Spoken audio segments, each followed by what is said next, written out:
Olá, tudo bem? Aqui é o Luiz e talvez você já tenha ouvido falar da Síndrome do Impostor. No vídeo de hoje, que é um trecho de um bate-papo que rolou esses dias aqui no canal, nós vamos falar sobre Síndrome do Impostor, sobre coragem, cara de pau e outras habilidades aí que são importantes que você pense a respeito, visando aí o melhor para sua carreira enquanto desenvolvedor. Então vamos lá.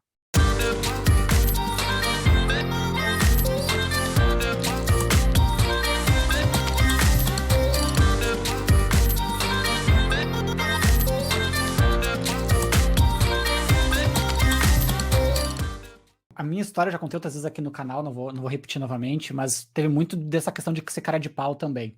E a tua também tem a ver com ser cara de pau, né? E, Uhum. e é curioso isso, porque eu, pelo menos, né, olhando para trás em retrospectiva, eu não estava preparado de fato para a posição que eu fui cara de pau de me lançar, né, para aquela Uhum. oportunidade. Né? Mas eu não faria nada diferente, né? Eu me atiraria de novo, né? E eu acabei fazendo isso outras vezes ao longo da carreira. Uhum. O que que tu vê? Hoje ainda funcionaria, né? O que que tu faria diferente? Tu acha que esse conselho ainda o que tu fez funcionaria hoje em dia para o pessoal ainda? Uhum. Olha, sendo bem sincero, até certo ponto sim, eu acho que é super válido a gente, se submeter às oportunidades. Claro que se preparando, entendendo o contexto que você está se envolvendo, mas se submeter, sabe. Eu acho que o mercado, às vezes a gente peca demais pelo receio de daqui um pouco: "Poxa, eu não vou me submeter a essa vaga porque talvez eu não estou pronto o suficiente", ou porque: "Ah, eu não atendo todos os requisitos". Cara, mas no final da história, aquilo ali ele é um não necessariamente tu tem que atender 100% dos requisitos. Então foi um pouco do que aconteceu comigo, na época eu não tinha muita experiência. E o fato que, por exemplo, o ASP clássico eu disse que eu sabia, né, isso virou uma piada depois, ou talvez tu lembre disso, eu não tinha total experiência ainda, eu estava muito cru ainda, estava começando. Claro que hoje em dia, para uma vaga de estágio, de júnior, é ok, assim, talvez tu consiga se submeter, mas te submeter para uma vaga de nível pleno, até mesmo sênior, sem realmente dominar aquilo que tu está te propondo, isso pode ser um baita de um problema. Mas eu entendo que sim, hoje a gente ainda deveria ter cara de pau, a gente ainda deveria ser corajoso para encarar esse tipo de desafio.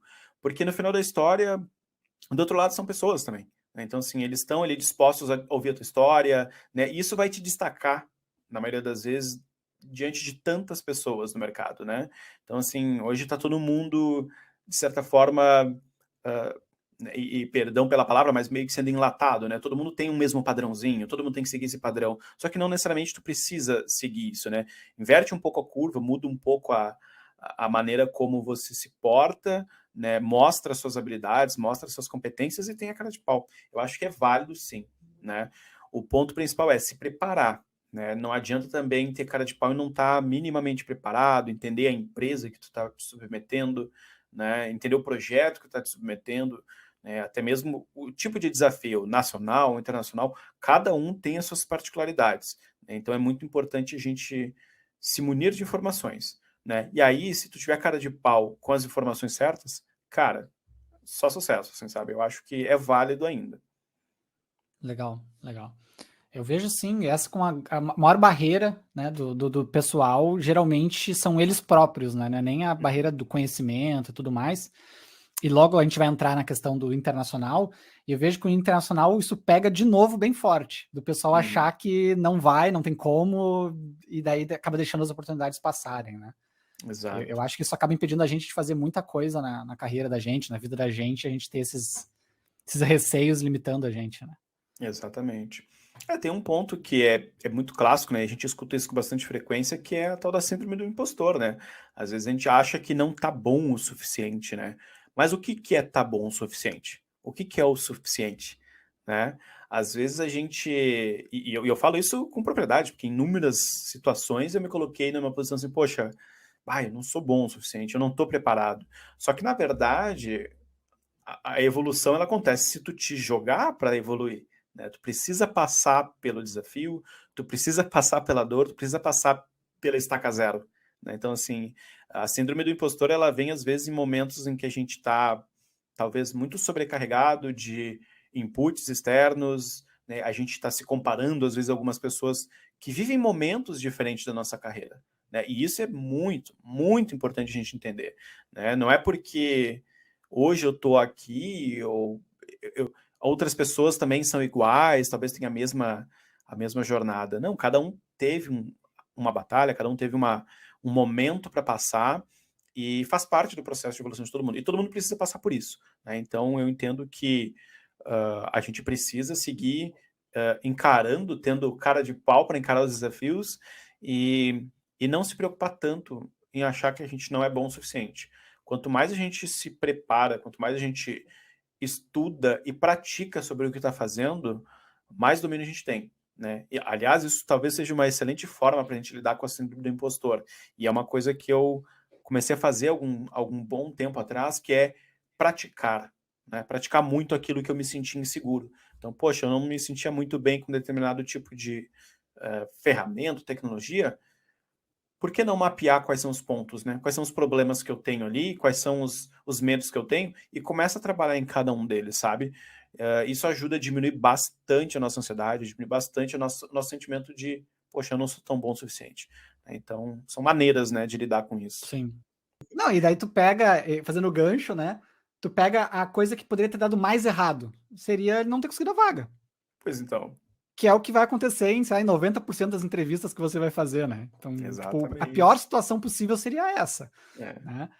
Mas é engraçado, assim, essas histórias de como é que o pessoal consegue romper essas barreiras, né, de maneiras criativas para chegar lá, né? Eu, no meu caso, eu desafiei o entrevistador na época lá, porque me mandaram para vaga errada. E aí eu desafiei o entrevistador, né? Não, peraí, então, eu volto segunda, era uma sexta, eu volto segunda, então, com um sisteminha feito nessas tecnologias que tu falou aí.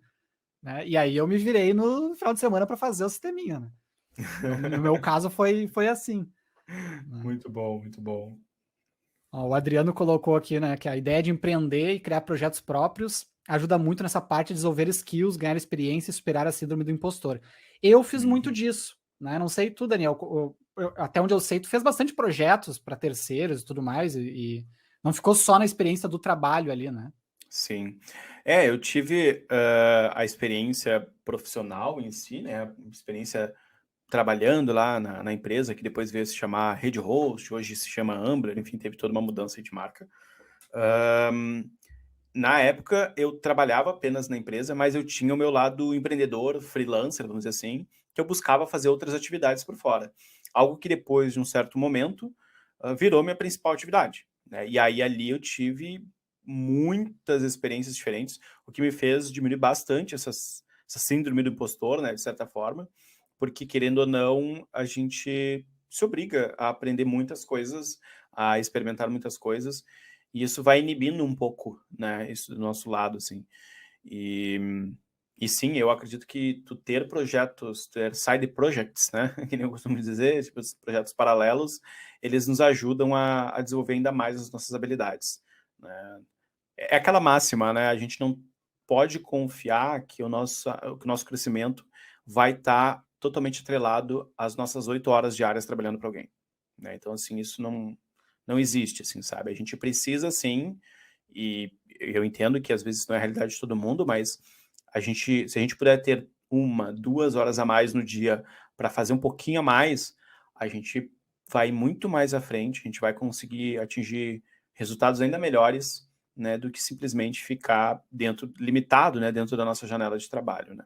Complementando, né? Acho que as tuas 8 horas ali na empresa, tu tá trabalhando para a empresa, né? O que tu conseguir fazer a Exato. mais, tá trabalhando para si, né? Tu tá investindo em si Exatamente. mesmo, na sua carreira e etc. Eu acho que isso é bem bacana. Eu sempre recomendo o pessoal que não tá fazendo faculdade, né? Eu fazia faculdade, fazia todas as noites, né? Daí era mais complicado. Mas o pessoal que não tá fazendo todas as noites faculdade, pegar, nem que seja algumas noites por semana, para fazer um projeto paralelo, fazer um freela. Além, às vezes, de complementar a renda, você complementa a experiência. Né? Você trouxe um ponto legal ali, que é como é que você foi rompendo a síndrome do impostor, fazendo coisas diferentes. Né? Comigo foi a mesma coisa, porque é bem fácil você se sentir um impostor se você só sabe fazer uma coisa. Né? Eu só sei usar uma ferramenta. Fora daquilo ali, você fica com muito medo. Agora, quando você aprende uma segunda ferramenta, Ok, ainda tem muitas ferramentas, você nunca vai ficar 100% confiante, mas você começa a ficar mais acostumado com aquela sensação, né, de ser novato, aquela sensação de ter que fazer coisas diferentes, né, e no final do dia, né, ao contrário do que muitas pessoas pensam, o cara sênior, pelo menos a minha visão, não é aquele cara que tem resposta para tudo, mas é aquele cara que consegue, né, com tranquilidade, né, navegar, descobrir as coisas novas, juntar os pedaços, né, e claro, vivenciou bastante coisa também. Mas não é simplesmente, você é sênior quando eu souber tudo de tudo, daí eu não vou me sentir mais impostor. Isso aí não existe. E aliás, né, um ponto importante, assim, né, a gente nunca vai saber tudo, né? Então, assim, se a gente levar em consideração a nossa área, né, seja qual for, front-end ou back-end, a nossa área de desenvolvimento, na área de programação, a gente tem muito a aprender. Toda semana tem novidade, toda semana tem mudança, né? Então, assim, todo mês nasce um novo framework, todo mês nasce uma nova ferramenta para resolver problemas novos, né? Então, assim, a gente... e aí entra um ponto fundamental, que foi uma das coisas que tem me ajudado muito a lidar assim, com os desafios, e até hoje, né, que é entender que a gente vai falhar, sabe? Entender que a gente comete erros, entender que a gente pode passar por aquele problema e que tá tudo bem, sabe? Ninguém vai morrer ou tu vai colocar alguém em risco, né? Às vezes os sistemas vão falhar, né? E às vezes a gente acaba se poupando de encarar algum desafio, de fazer alguma coisa diferente por não se sentir tão seguro em talvez não dominar aquela ferramenta, não dominar aquela tecnologia, é achar que a gente vai ser extremamente julgado, mal visto e tudo mais. É aquela máxima, te prepara um pouco, entende como aquilo funciona e começa a praticar, né? Isso ajuda bastante a diminuir aquela sensação de que, poxa, eu não domino isso aqui, poxa, eu não sou bom o suficiente. Então, isso é uma coisa que eu tenho encarado cada vez mais, né? Porque a gente sempre tem coisas novas para aprender. E aí, curtiu o papo? Se inspirou? Bacana, né? Se você ficou com qualquer dúvida ou quer mandar uma pergunta, seja para mim ou para o Daniel, deixa aí embaixo nos comentários que nós lhe responderemos. Se você gostou, se tirou algo de bom, algum insight, deixa o seu like aí para prestigiar o vídeo e se inscreve aqui no canal para não perder os próximos. Até mais!